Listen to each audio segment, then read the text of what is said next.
and welcome into the M&M Discipleship Podcast, where we discuss what it means to be a disciple of Christ. We aim to look for God in our daily lives, be in His Word, and strive to live out the teachings of Jesus. My name is Dakota Moody, and I'm joined, as always, by my co-host, Michael Round. Michael, how are you doing this morning?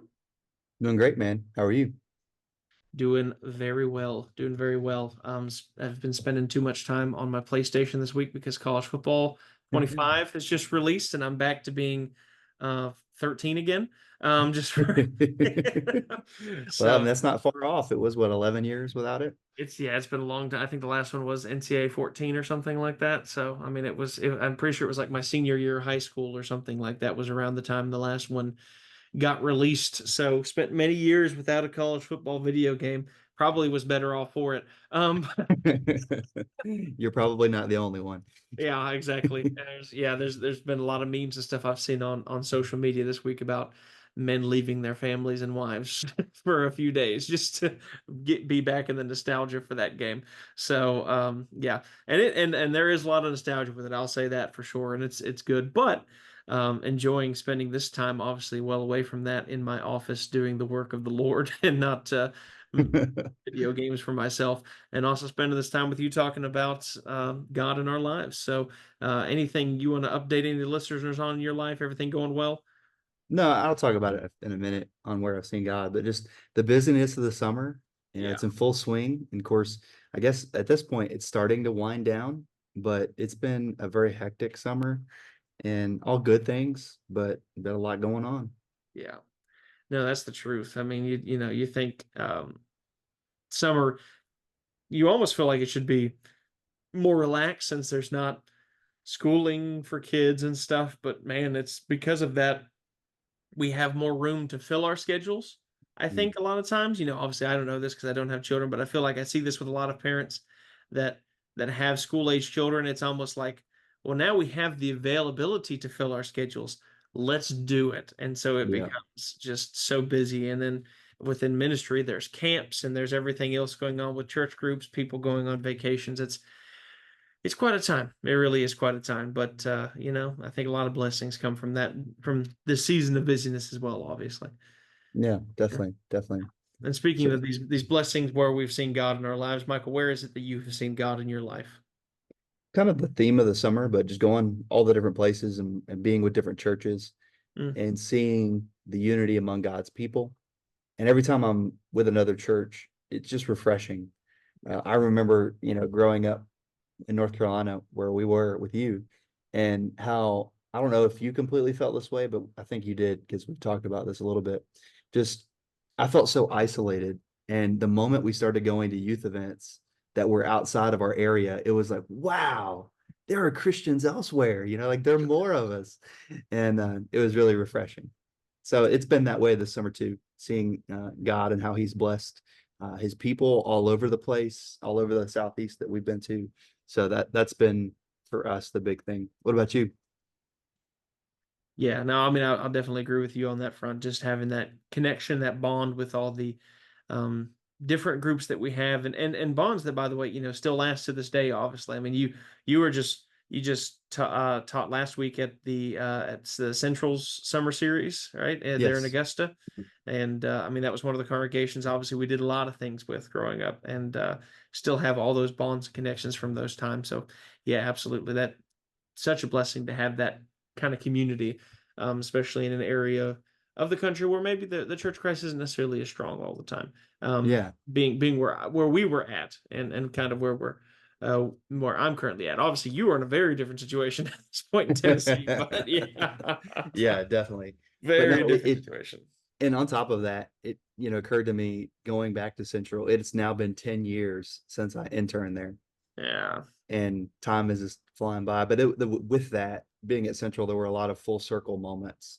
Mm, It was really cool to see people that I hadn't seen in a while, and to see many of them doing different things, new things. And right. so it was a big blessing. So Yeah. yeah.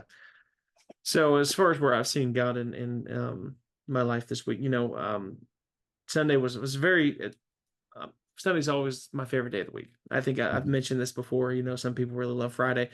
I love Sunday. Obviously getting to be with God's people together during that time, and being able to just enjoy that experience with everybody. And especially this Sunday, we had a record crowd again, as we've had before, tied for our record since I've been here of 103 people. Now, many of you are in much bigger congregations, but for us, that's a big deal because I know whenever I came here, we were most Sundays were 60s, maybe 70s if we had a good Sunday. So for us to break triple digits, that was quite something. That's not necessarily where I saw God, though. That was certainly a blessing. Where I saw God this week was kind of in an interesting place. So I'm teaching a new Bible class. I think I talked about this maybe on the podcast before. On Sunday mornings, just called a Foundations Bible class. It's where we talk about foundational things within the Bible. Not only we talked about the Bible and why it's important to us, but the big highlight stories. And the reason why I do this is because a lot of times we kind of take for granted what people know about the Bible. We take Mm. for granted that everybody grew up going to church and everybody grew up going to Bible school and stuff like that. And so they know all the kind of key highlights. But that's really not the case. A lot of times you have new converts, you have people who have come to faith later who didn't grow up going to Bible school, the Sunday school and stuff, and they need that information. So I'm teaching this class, and each person in that class has a binder because I made sure that everybody had a binder because I give out handouts that when people have that foundational material, they can go back and review and do that stuff later. So everybody has a binder. Well, I was noticing in these binders that people have, I have these handouts with fill in the blanks for the classes that they can have. But as I'm putting new sheets into the binders, that's what I do every Sunday. I put a new worksheet into the binder. And as I was doing this, I kept noticing how many people were taking all these extra notes well Mm. Mm. beyond, I mean, and the fill in the blanks are pretty comprehensive, but people are taking these notes, which means they're paying attention, they're caring, they're interested, they're wanting so much more information down. And as somebody who was somewhat of a slacker student at times where in school where I didn't take any notes or things like that, sometimes it just helped for me not to take notes because I like to listen and that worked better for me. But as somebody who did not necessarily always like to take notes, because frankly, a lot of times I didn't want to put in that effort or care. What that shows me whenever people do that in a Bible class like that, it shows me that they care. It shows me Mm. that they are interested, that they're intent in learning, and that they're wanting to grow in their relationship with God in and through that class. And that's where I saw God this week, is just in the hearts of the people that are in there who want to grow closer to Him and who Mm. are longing and desiring after Him. And they're Mm. doing it in that class and being at our congregation in general. Mm. That's special. It And is. two, like when we get to know those key events and highlights, we get to see some of the foundations of God's character, at least some of the things He's revealed to us. And that's one of the coolest things we're going to be looking at today too in our Bible study. Going with that is looking at Gideon's life, and this is one of the big lessons in the scriptures. And speaking to your church, you guys have 100 people Mhm. there, and that might be a more accurate representation of how many people are associated with your church. Um, God has done amazing things with small groups, and Yes. even that is above average in the United States. But we're going to be looking in the book of Judges, as we have been, at a man named Gideon, and it's amazing what God can do with the 300 that he had. But it's the big key thing in the scriptures is that people are committed to him and faithful to him, and the fact Mhm. that you're seeing that in your Bible study is really good. That's awesome. Yeah. Absolutely. So on that topic, yeah, and this is one of the main reasons why we wanted to kind of cover the book of Judges, because it's a book of these very highlight moments and some very important lessons. And so today we're going to be talking about Judges chapter 7, verses 1 and 2. And this is the moment when God is calling Gideon to lead some men against the Midianites at this point, to deliver Israel. But he's going to do this in a very kind of interesting way. And so I'm going to go ahead and read Judges chapter 7, verses 1 and 2, and we'll get into it a little bit more and kind of summarize the chapter after that. Then Jerubbaal, that is Gideon, and all the people who were with him rose early and encamped beside the spring of Harod. And the camp of Midian was north of them by the hill of Moriah in the valley. The Lord said to Gideon, "The people with you are too many for me to give the Midianites into your hand, lest Israel boast over me, saying, My own hand has saved me." Mm. It's remarkable too that in that passage, I think he has 32,000. Yeah. Yeah, he has 32,000 in his army. What you don't realize at this point, excuse me, is the army of the Midianites, the Amalekites, and the people of the east. I think numbers like 135,000. So think about that a minute. They have 32 and they have 135. And God Yes. says that's too many. That's too many. So after this, Gideon asks, if anybody's afraid, go home. And so 22,000 leave, and there are 10,000 left. And, I don't want to criticize them because, I can understand that being afraid going into battle. But then God says that's still too many. And Yeah. so he tells Gideon to send the people down to the river and ask them to get a drink. And whoever raises their hands to their mouth and drinks and laps like a dog, those are the ones that God wanted Gideon to fight with. And there are only 300 men that do that. And so he has an army that is small enough that God could show his mighty power in them. So what do you think that says, Dakota, about what God desires to do in his people? Well, I think it was important for him. Obviously, he's kind of stated directly that he wanted to make sure that these people of Israel were not going to try to claim this for themselves, the victory for themselves. He wanted this to be so overwhelming that clearly there was no way they could have possibly said that they could have won this in any other way except for by God's hand. I think there's a large part of that because of God knows the hearts of the people of Israel. He knows where they have been, why they're under subjugation to Midian, and how easy it could have been for them to give the credit to themselves if they Mm, did this. And I think there a lot of important lessons can be learned from this is, number one is looking at God is working in our lives, and we need to give credit to Him when amazing things happen. When great things happen, we don't necessarily need to be looking towards how great we are. I know that's yeah. our first instinct, but that's not necessarily it. But I think too, God shows His amazing power in the fact that first off, if you talk about having um, an army that is a fourth of the size, so one man to every four of the enemy, that is huge odds. There has hardly been any battles in the history of ever that have been won with those odds. Well, then it becomes like one man to every 10 to 12 men on the other side. That's really cutting it. I I uh mean, I I think it's actually greater than that. I mean, I maybe know even it's greater greater than than that. that. Yes. So So, it's like 1 to 400 and some. I oh did my it at one goodness. point. Well, no, no, I'm not. Um No, I'm not talking about the 300. I'm talking oh, about oh, the oh. 10,000 Oh, to the sorry. 12,000. Yes, this the Gotcha. after the first cut, the Yeah, yeah, 10,000 yeah. going to that extent.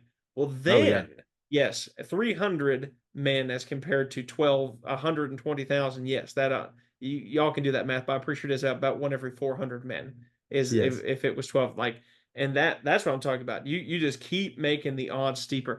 That's crazy. I Mm. mean, literally crazy to think that. But the faith that Gideon now has at this point. We went from this point where Gideon has questioned whether God will do this, whether he's the person for it, all these things. The switch that has been flipped here to trust that God is going to be able to do this with these 300 is quite something, by the way. No, Yeah. no small thing there that his faith has grown to this point. But then what God does through Gideon and these 300 men to defeat the 120,000, beat the Mm. 400 to 1 odds and achieve the victory. That is Yeah. outstanding. There's only one way you can possibly give any you could possibly think that is possible, and that Yeah, is yeah. by the hand of God.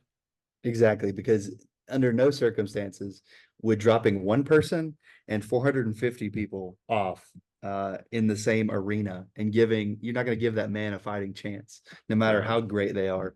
no. So it's clear that God did this. And I want to circle back to your point about, us and what we do. If we're trained, if we have talent, if we have skills, it can be really easy to be deceived into thinking we're doing all these things. Yeah. And that's a temptation for all of us. And Hmm. I think that just needs to be said again. And so we need to be reminded that God is the one that is behind us. He's the wind in our sails. Yeah. And even if we are gifted or talented, who's the one who gave us those gifts and talents in the first place? Exactly. And who can Exactly. take those away at any time, Yes. by the way, as well. Yes. Just FYI. Yeah. Absolutely. And for all those who may be thinking, because 300 is kind of a significant number in a battle, of course, we can think about that in other historical contexts. But, by the way, FYI, the 300 Spartans also had a whole bunch of other Greeks with them as well. So it wasn't just 300. So FYI. And by the way, they still ended up losing. So this is even more fantastic than that, but that's also because these men had the Lord on their side. So yes, yes. that's The right. Romans weren't exactly a godly people. Spartans. Or Spartans. I'm sorry. Difference, sorry. sir. Difference. Yes, sir. big difference. Oh Yeah, man, very big difference. I just really made a blunder, a historic blunder. We'll just skim over that real quick. Did, We'll be did the disappointed did in the you Greeks later. and the Romans like have any issues with each other? Only quite a few wars that happened later on.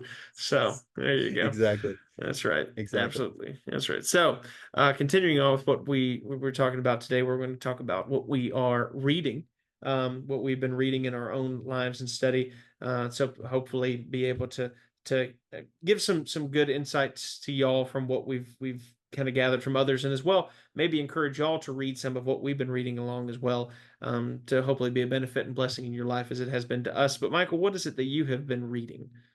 I guess I should be reading some Greco-Roman history. That's right. But I've been reading a book titled Super Communicators. I shared it last time, and it's been a phenomenal book.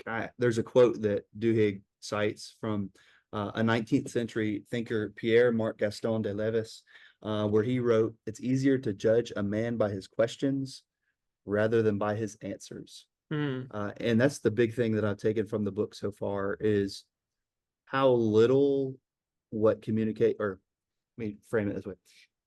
Communication is less about what you say and more about letting others speak, asking good questions to invite people to speak, and then, sharing when appropriate and talking, but just going back to that whole being slow to speak and being quick to listen and hear. So that's the big thing I've taken away is trying to improve my questions. Because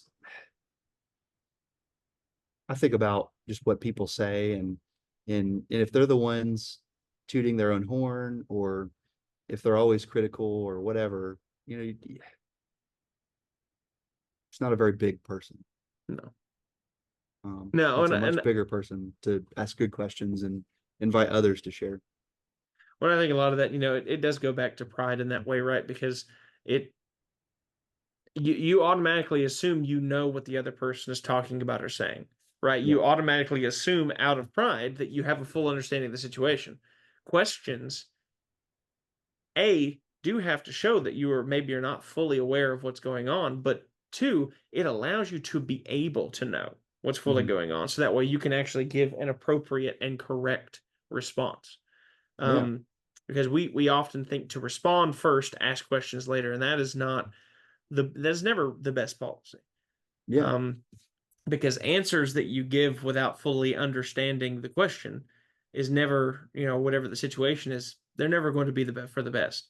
And so that's why questions can be so important, because to be able to question is to better be able to understand what it is that you're discussing, so that way you can give the best response. And I think that is so important, to ask questions first, to understand fully, then you can give full and correct answers.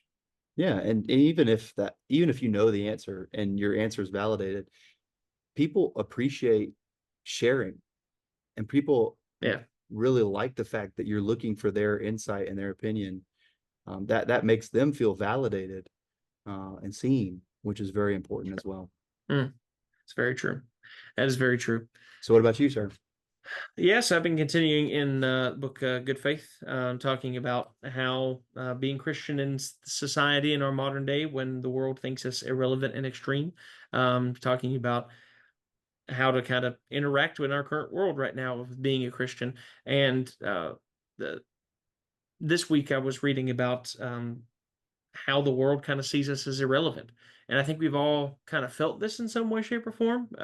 Being in Christianity, it's not that being in the Bible Belt, obviously everybody is kind of like, oh yeah, you should be faithful. You should be a Christian. Well, maybe not be faithful, but you should be a Christian, right? You should at least hold that name on yourself, so that way, because otherwise that would be a bad thing. But you need to just kind of be Christian.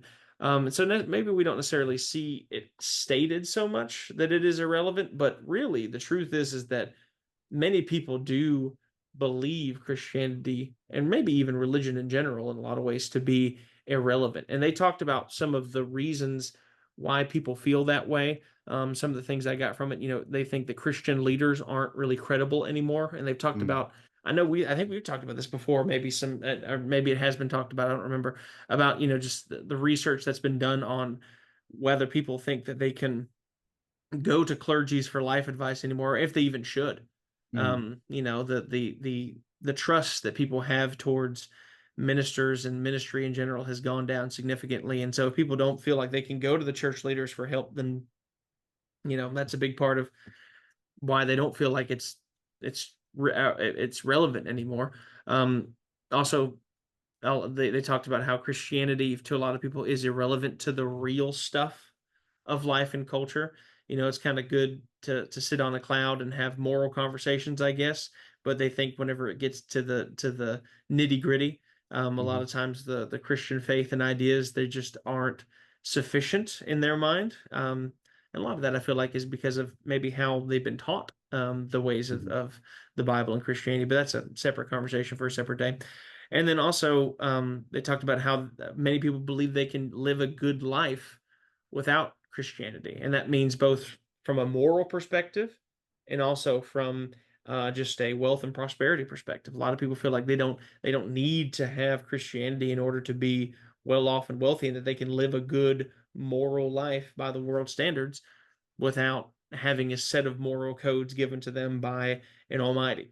And mm, so that's a lot of the reasons why a lot of people can feel that Christianity is irrelevant in our modern society. But really, I think in all of these things, what I see is people who have had bad experiences with Christianity in the past that have come to these beliefs, right? On things, because the reason why church leadership is not as respected or seen as credible anymore is because of the bad things that church leaders have done, and the mhm, bad name and the names that they have put on, saying, "Oh, I am a reputable source," and then their actions not backing that up. And I think I see sin in that having its effect on how people see Christianity. People seeing Christianity as not being part of, not be helping out with the real stuff of life. Again, I feel like a lot of that is because people have not really been taught the true things of God and the Bible. And because of that, they think that it is just a irrelevant set of rules for another time, when if they were really taught that responsibly, they'd know how important the Bible is to our modern day.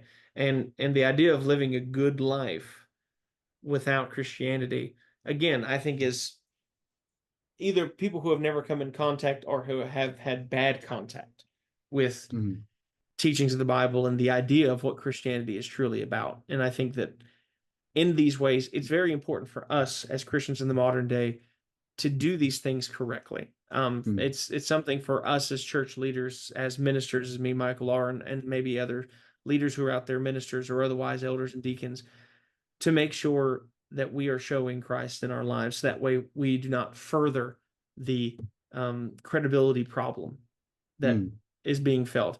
We also need to do a better job, I think, always of teaching mm, um, God's word in a way that is relevant to our modern culture and our modern society. And I think that's huge for us to do in our modern day, and for Christians to be able to hear that, understand that, and be able to teach that and live that out in their own lives. And also, I think it's important for us in our modern day to show how integral Christ is to our lives, and the fact that mm, there's no way we really can live a good life without Christ. Because I think a mhm, life without Christ is a life without hope. And yep, how could you possibly say you live a good life without hope? yep. Yeah. Well, and good can be so relevant Yeah. to what culture says is good, and obviously God has different things to say. But something Mm-hmm. else that I think is missing is transparency. Mm. um, the transparency that, hey, I'm struggling, because we put on these facades, and then because we're not sharing anything, we don't know that so and so was able to keep their faith and stay strong during a hard time, and that when that real stuff came upon that person, their faith Mhm. was all they had, Yeah. and their faith in God is what anchored them. And so I think when we kind of hide behind our masks and our costumes, I guess, we lose something, we miss out on something. And I agree with you wholeheartedly that, you know, we have a credibility issue. And so much of that is because of abuses of power. Yeah. But if we were a little more transparent, then people would understand that we are people too. And we're not trying to set ourselves up on a pedestal, because the higher people think we are, the further we fall and the bigger crumble that we have. So if they understand that we're just like them, and then when we make a mistake, it's another one of us making a mistake. Not that we should be okay with that, but Mm. it's again, it's that high view, and so much of that is because of the facade that we put on. I think that's very true. I mean, we we can often feel like it's almost sinful to be having a bad time. Um, Yeah, and yeah, just can't be, we're gonna struggle. We're gonna struggle with times with doubts and fears and different things, and to be able to be vulnerable enough to admit those things, but also understand how God helps us through those things. That makes all the difference. yeah. And two, speaking of being vulnerable and building a connection, that's one of the biggest things that Duhigg and Super Communicators is talking about, is how if you are vulnerable with people, that builds a much stronger emotional connection, and it builds intimacy in a way that just talking small talk and talking surface level things, it just does not do it. And so it's a way in which we can build relationships as well, and so we can get through the difficult things in life together. There So, you go. Dakota, anything else you got to add? I have to end with this one question. If you're a really big fan of the author of that Super Communicators book, does that make you a doohickey? Yes, yes. So I do I've like been waiting for Duhigg. that joke ever since you Yes. said his name. So if yes, I will be a Duhigg. The Power of Habit, great. I do want to read a couple of other his books, because he's one of those authors that just sinks his teeth into whatever he dives into. So yeah, I guess I'm a doohickey. I've been waiting for that since you said his name. I'm like, it's right there. I'm sorry, I love my terrible dad jokes, but no, that's all I have. Gotcha. Well, we really appreciate you guys joining us today on the M&M Discipleship Podcast. Until next time, let's look for God, learn from His Word, and strive to live out His nature.